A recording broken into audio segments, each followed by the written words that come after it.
Step into Value Zone. Value Zone. Hypermart. Button. నమస్తే రమగారు. నమస్తే జయ. రమగారు, మీకు ఒక స్ట్రైట్ క్వశ్చన్. మనం చనిపోయే లోపు ఏం సంపాదించాలి? చావడానికి ఏం సంపాదించక్కర్లా, అదే పోతుందంటారా? అదే పోతుంది ప్రాణం. అది కాదు జయ. ఇప్పుడు చచ్చేటప్పుడు ఏదైనా ఒక మంచి పని చేసి చావాలి. ఎట్లా బతికామనేది కాదు, ఎట్లా చచ్చామనేది ఇంపార్టెంట్. మన గొప్పతనం బతుకులో కాదు, చావులో తెలుస్తుంది. ఇలా చెప్పుకోండి, అనాయాసైన మరణం వినాదైన్యైన జీవనం అన్నారు. ఎన్నున్నాయి పాయింట్లు? అసలు ఇవన్నీ ఆలోచిస్తామా మనం రోజువారీ? అస్సలు ఏమో ఏదో చేసామా, విన్నామా, పడుకున్నామా, లేచామా, తెల్లవారిందా లేదా, ఈరోజు నా పని గడిచిందా లేదా, నేను అనుకున్నది అయ్యిందా లేదా, నా ప్రయోజనం సిద్ధించిందా లేదా. అంతేగాని దీని తర్వాత మరణం అనేది ఒకటి ఉన్నదని, అక్కడికి ప్రయాణించాక తర్వాతకి మనం ఉండమని, మన లోటు ఇక్కడ ఉండిపోతుందని అవంతా ఆలోచిస్తామా జయ రోజువారీ? తెలుసు, మనకి తెలుసు. అంటే ఇప్పుడు దాన్ని నివారించలేం కదా, అది లోపల ఉంటుంది. కానీ దాన్ని గుర్తెట్టుకోము ప్రతిరోజు అమ్మ. మనం గుర్తు పెట్టుకుంటే అసలు ఈ రోజు గడుస్తుందా రమ్మగారు? అదే నా పాయింట్. గుర్తుపెట్టుకుంటే ఈ రోజు నడవదు. గుర్తు పెట్టుకోకపోయినా అది నివారించలేని సత్యము. అంతే అంతే అంతే. మనం ప్రతిరోజు ఇది వరకు మనం ఇట్లా ఆలోచించే వాళ్ళమో లేదో, ఇప్పుడు ఎండ్ ఆఫ్ ద డే రాత్రిపూట ఈరోజు ఏం చేసాం, రేపు ఏం చేయబోతాం అనేది ఆలోచిస్తామా, ఆలోచించమా? ఎస్, ఆలోచించాలి కదా. ఒకవేళ ఏం లేదు, హాయిగా పడుకున్నాం, నిద్రపోయామని కాకుండా అసలు ఇవాళ ఏం జరిగింది, వాళ్ళు ఏం చేసాం, దీనివల్ల అసలు నాకేం వచ్చింది, నాకేం ఒరిగింది, నేను ఎలా చెడిపోయాను, నాకేది చెడిపోయింది అనేది మనం ఆలోచించాలి. పోనీ రోజంతా ప్రతిరోజు ఆలోచించాం. సంవత్సరానికి ఒక రోజు, 2 రోజులు, 4 రోజులు, ఓ పుట్టినరోజు నాడో, ఓ పెళ్లి రోజు నాడో, ఓ పర్వదినం నాడో, ఓ నాన్న తద్దనమో అమ్మ తద్దనమో వచ్చినాడైనా అసలు ఇంత కాలంలో మనము ఏదైనా ఉపయోగపడే పని చేశామా, ఇది ఇప్పటికే కాదు పరానికి కూడా మనకు ఉపయోగపడుతుందా అనేది ఆలోచించుకోవాలి ఎవరైనా. అందులో చిన్న పెద్ద తేడా లేదమ్మా. హౌ ఈజ్ యువర్ డే అని ప్రతిరోజు అడుగుతాం. ఇవాళంతా ఏం చేసావు అని పిల్లల్ని అడగట్లా ఇప్పుడు మనం. స్కూల్ నుంచి రాగానే అడుగుతాం, ఏం చేసావు స్కూల్లో కదా. అవును, పిల్లలు మన అడుగుతారు, వాళ్ళు ఏం చేసావు తినడానికి అని వాళ్ళు అడుగుతారు, మనం ఇది అడుగుతాం. ఈ ప్రశ్న మనకి ఉండాలి జయ ఎప్పుడు కూడా. చనిపోయే లోపల బతికుండగానే మన పేరు, మన జీవితం, మన పుటక సార్థకం చేసుకోవాలి. అది సంపాదించుకోవాలా? సంపాదించుకోవాలి. లేకపోతే ఏమవుతుందంటే ఏమీ అవ్వదు. నువ్వు పుట్టిన దానికి ఒక మీనింగే లేదు, ఒక అర్థం ఉండదు. ఇప్పుడు మామూలుగా జనరల్గా ఏం చేస్తాం, ఒక కుటుంబంలో ఓ పిల్లాడు పుట్టాడు, వాడు పెద్దాడయ్యాడు, వాడికి పెళ్లి చేసాం, వాడికి 2 పిల్లలు 3 పిల్లలు పుట్టారు. ఆ పిల్లల్ని చదివిస్తాడు, పెళ్ళిళ్ళు చేస్తాడు, పురుళ్ళు పోస్తాడు, పెద్దాడవుతాడు, చచ్చిపోతాడు. నా జీవితానికి సార్థకత ఏంటి? నేను పుట్టించిన 3 పిల్లలకి పెళ్ళిళ్ళు చేసాము, చదివించాము, పిల్లల్ని సెటిల్ చేసాం, ఇంతే చాలు. మళ్ళీ పుడతాం, మళ్ళీ ఇదే చేస్తాం, మళ్ళీ పుడతాం, మళ్ళీ ఎప్పుడు ఇదే. ఇది కాకుండా ఇంకేముంది లైఫ్లో అంటే అది తన కుటుంబానికి, ఏ వ్యక్తి అయినా ఇప్పుడు మన కుటుంబానికి మనం చేసుకుంటాం. ఇది కాకుండా ఇంకేమన్నా ఏం చెయ్యాలి? దీని మీద ఒక అవగాహన కావాలి ముందు మనకి. భగవద్గీతలో చెప్తారు, మామూలుగా మనం ఏది వాసాంసి జీర్ణాన్ని యథావిహాయ అని ఒక శ్లోకం. అంటే మనం ఎట్లా అంటే పాడైపోయిన బట్టల్ని, ఊరికైపోయిన బట్టలు దాన్ని విడిచేసి కొత్త బట్టలు వేసుకుంటాం మనం. అలాగే జీవుడు పాడైపోయిన మనమనే ఈ వస్త్రాన్ని వదిలేసి ఇంకొక వస్త్రాన్ని ధరిస్తాడు. ఆత్మ నిత్యుడు, అతను ఉంటాడు మన లోపల ఒకడు. ఆ ఒకడే ఈ చొక్కా వేసుకుంటాడు.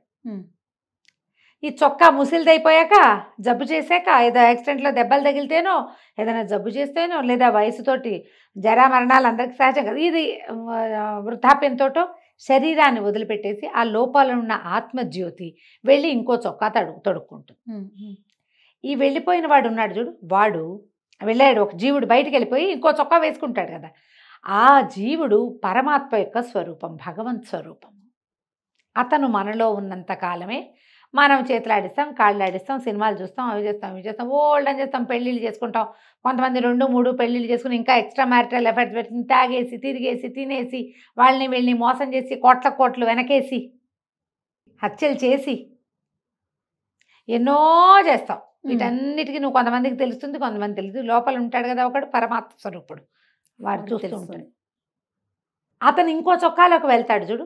ఆ చొక్కాలోకి వెళ్ళినప్పుడు ఈ చొక్కా నుంచి ఆయన ఏం పట్టుకెళ్తాడో ఆలోచించాలి.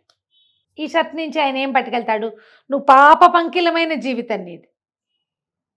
ఆ పాప పంకిలాన్ని ఇందరితోటి పోనివ్వకుండా ఆ పాపం చేసే గుణాన్ని ఈయంతో పంపిస్తావు నువ్వు. అలా కాకుండా ఇంకోటి, నీకు పుణ్యం, మంచి పని చేస్తావు, నువ్వు సహాయం చేస్తావు, ఏదన్నా సంగీతమో సాహిత్యమో పాటో పదస్తమో నేర్చుకుంటావు, అది వెళ్తుంది. నువ్వు నీ చొక్కాలో నిన్ను ఉండి, నీ షర్ట్లో ఉండి, నిన్ను బతికినంత కాలము నిన్ను బతికించి ఉంచినటువంటి పరమాత్మ స్వరూపుడికి నువ్వు ఇచ్చేదేంటి? ఇది నువ్వు క్వశ్చన్ చేసుకో. దీనికి అవన్నీ మాకు తెలియదండి, మాకు నచ్చవండి అంటావు. పోనీ బాగానే ఉంది, కానీ నీ సంగతి నీకు తెలీదు. మీ నాన్నలోంచి పరమాత్మ వెళ్ళిపోయినప్పుడు నీకు తెలుసు కదా, నువ్వు చూసావు. మీ అమ్మలోంచి వెళ్ళిపోయింది భగవత్ స్వరూపం. అమ్మ ఎట్ట పడిపోయింది? అమ్మ ఎందుకు పనికి రాలేదు, రెండో రోజుకే తీసుకెళ్ళి పంపించేసేయాలని తెలుసు కదా నీకు. నువ్వు కూడా అంతేనని నీకు తెలీదా? కదా. అంతే. మా అమ్మ బంగారు తల్లి, మా అమ్మ ఎంత మంచిదో, మా అమ్మ ఎంత ముద్దుగా చూసిందో అని మీ అమ్మని పొగుడుకుంటావు నువ్వు. అవును. అలాగే నిన్ను కూడా నువ్వు పొగడుకోవాలి. నువ్వు చచ్చిపోగానే మిగిలిన పడతా పాపిష్టి చచ్చినవాడు వీడు చచ్చాడు అనుకోకూడదు. ఎస్, మా అమ్మ ఎంత బంగారు తల్లో, ఎంత బాగా చూసిందో, చుట్టాలను కూడా బాగా చూసింది, ఫలానా పచ్చడి నల్లేరు పచ్చడి బాగా చేసేది, వెన్నపూస బాగా తీసేది, నూనె రాసి నలుగు పెట్టేది, నీకు ఇవన్నీ గుర్తొస్తున్నాయి. అవును. మీ పక్కింటి ఆవిడొచ్చి పాపం బంగారు తల్లెమ్మ, ఎప్పుడైనా కాఫీ కప్పు అడిగినా కూడా కాదనేది కాదు అంటే మీ అమ్మ గుణకథ విని నువ్వు సంతోషిస్తావు, ఆనందంగా ఉంటుంది నీకు. అవును, మా అమ్మ ధర్మతల్లి అంజలిదేవిలాగా అని చెప్పుకుంటావు. నువ్వు కూడా ధర్మతండ్రివి కావాలి కదా. ఆ ధర్మతండ్రి విషయమే పరమాత్మతో వెళ్తుంది బయటికి. అది ఆలోచించాలి ఎప్పుడు. ఇది కనీసం ఎవరైనా మరణాలు చూసినప్పుడు అన్నా, వీడియో వీడేం సాధించాడు జీవితంలో, చెడ్డ మాట మూట కట్టుకున్నాడు, లేదా అందరినీ మోసం చేశాడు, ఏం చేశాడు, ఏముంది చచ్చాక అనిపిస్తుంది. అప్పుడు అయ్య బాబాయ్ మనం ఇట్లా చేయకూడదు అని ఒక ఫీలింగ్ రావాలి నీకు. ఈ మరణాలు చూడకుండా ఉంటామా అమ్మ మనం? హైవే మీద వెళ్తుంటేనే మరణాలు కనపడతాయి జయ. అంతేగా రమ్మగారు. పొట్టిగా మన సందులో, మన వెనకాల, మన పక్కన కొలీగ్స్లో, ఫ్రెండ్స్లో, చుట్టాల్లో, పెద్దవాళ్ళు, చిన్నవాళ్ళు ఎవరో ఒకళ్ళు మరణిస్తారా? అప్పుడు వెంటనే మనం చచ్చిన వాడి కళ్ళు చారడని, అడబలే మంచివాడు రా, వాళ్ళు ఇంటికి వెళ్తే ఎంత బాగా చూశాడు అలా చెప్పుకుంటామా? చెప్పుకోము. చాలా మంచివాడు, అది చేశాడు ఒకటి. అక్కడి నుంచి వాడితో చస్తే చచ్చాడు, పీడా పోయింది, భూభారం తగ్గింది, వాడు ఎంత దుర్మార్గుడో తెలుసా, అది కూడా అనుకుంటాం. ఇప్పుడు ఈ రెండిట్లలో నీకేది కావాలి? అది మనమే డిసైడ్ చేసుకోవాలి. ఈ రెండిట్లో నీకేది కావాలో మనము డిసైడ్ చేసుకోవాలి. మనకి ఏది కావాలి? మన గురించి చచ్చాక చెడు అనుకోవటం ఎవరికీ ఇష్టం ఉండదమ్మా, నిజంగా. అవును. నేను పోయాక వీళ్ళు పీడా పోయింది అనుకుంటారు, తీసుకెళ్ళి పెంట మీద పారేస్తారన్న ఊహ అసలు గగురు పడుస్తుంది ఒళ్ళు కదా. ఏమనిపిస్తుంది? మనని మెచ్చుకోవాలి అంతే. మన లోటు ఫీల్ అవ్వాలి ప్రపంచం, అది కదా బతుకంటే. అబ్బా, ఇది కరెక్ట్ మాట రమ్మగారు. మన లోటుని ఫీల్ అవ్వాలి, మన ఫ్యామిలీ కానీ ప్రపంచం. ఇప్పటికి వచ్చింది చూడు అసలు సెంటెన్స్. మనము లేని లోటు ప్రపంచం పూడ్చుకోలేనట్టుగా చేయాలి మనం. చేయాలా? అవునండి. దానికి ఏం చేయాలి? నువ్వు ఏం చేస్తావో దాన్ని నువ్వు పట్టుకెళ్తావు. నీ పోడ్చలేని నీ లోటు ఏదైతే ఉందో ఆ ఫీలింగ్ని కలిగించడానికి నువ్వు ఎలాంటి అద్భుతమైన కార్యం చేస్తావో అది నువ్వు పరమాత్మకిచ్చే బహుమతి. అతను నిన్ను బతికించాడు, నీ బతికినంతకాలం నీతో పాటు ఉన్నాడు, నువ్వు చేసిన ప్రతి దానికి నీకు సహకరించాడు. లోపల జీవుడు అరే వదిరా మనకు చెప్తున్నాడు అనుకో అంతరాత్మ. బతకగలవా మనం? అస్సలు ఏం చేస్తాం? అప్పుడప్పుడు లోపల నుంచి అంతరాత్మ ప్రబోధం వస్తుంది మనకి. అమ్మో చేస్తే ఏమైనా అవుతుంది, మనం నోరు నొక్కేస్తాం దాన్ని. అంతరాత్మ ప్రబోధం విని నేను ఒక మాట చెప్తా. కొంతకాలం క్రితము ఎవరో ఒకరిని కలిసా, అయితే టెంపుల్లో అనుకుంటా జయ. అయితే ఇంటిల్లిపాది మరణించారు జయ. వాళ్ళ ఇంటిల్లిపాది యాక్సిడెంట్లో పోయారు. ఓకే.